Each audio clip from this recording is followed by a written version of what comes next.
Hello everyone, আপনারা কেমন আছেন? আশা করি ভালো আছেন।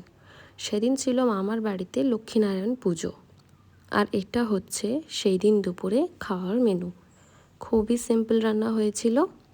সাদা ভাতের সাথে ছিল ডাল, আলু ভাজা, কুমড়োর তরকারি, চানা সয়াবিন আর আমের চাটনি।